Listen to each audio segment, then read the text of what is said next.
as I ask you almost every single night, what is your reaction to this breaking news? It's not funny, but it's laughable. Every single time I have you on, there is some breaking news. The president has done something outrageous, and here we are reacting to it.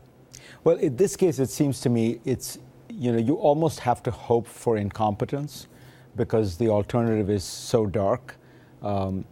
And so let's go with the incompetence theory. Do you think he's incompetent? Well, I certainly think that he does not seem to either understand or care about the structures and processes of high government office. This is one of those cases where, again, the fact that you ran a pretty successful real estate franchising operation in New York City does not really translate into running the United States, because this is a matter of kind of very, very sensitive intelligence, how you shared, who you shared with. And you need to understand, your government we spend $70 billion on intelligence. Other countries spend billions and billions of dollars. These are the crown jewels of these.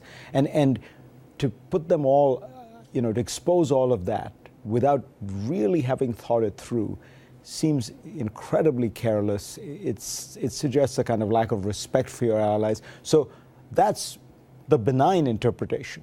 The less benign interpretation is that this was some kind of, that this was provided to the Russians in a way that was, that he was helping the Russians out. But I doubt that that's the case. So I'm sticking with the incompetence rather than venality theory. Right? So the central puzzle of Trump's worldview and foreign policy from the start of the campaign to now has been very simple.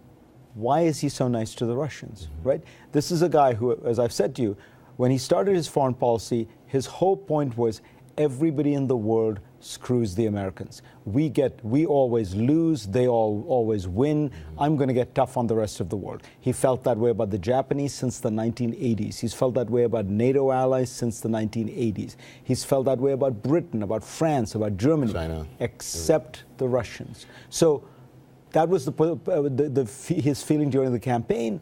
And so even today what we discover is he spills the beans not to the Brits, not to the Germans, but to the Russians. Not to the French, but to the Russians. So Kislyak, let me get back to it, because again, he's at the center of a lot of this.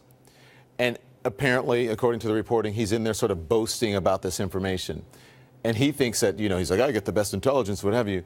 But does he understand that Kislyak and the Russians may be playing him in the Oval Office? Does he not understand that? Is his ego that big, or he's not that self-aware that he may not realize he's getting played himself? When I look at how other countries are now handling Trump, what I'm struck by is here you have Vladimir Putin, who has essentially been running Russia for 15 years, been operating at the highest levels of international politics. He's running circles around us. If you look at Xi Jinping, he has been, he's been a seasoned political operator for 30 years. What does he do with Trump? Trump tries to do the Taiwan play, he shuts it down completely. Then he rewards the Trump organization, bizarrely, with 35 trademarks that they've been trying to get for years and years. He rewards Ivanka Trump with trademarks that they've been So these guys are playing at a very high level of sophistication. They've learned that if carrots you say, and sticks. Mr. Trump, you're the best, you're the smartest, right. Whatever, that he will. Right. I just wonder, are we, one of the things Trump kept saying is, you're going to get tired of winning once I'm president. A winning start. And I'm wondering, where are we winning yet? I'm waiting for that scoreboard.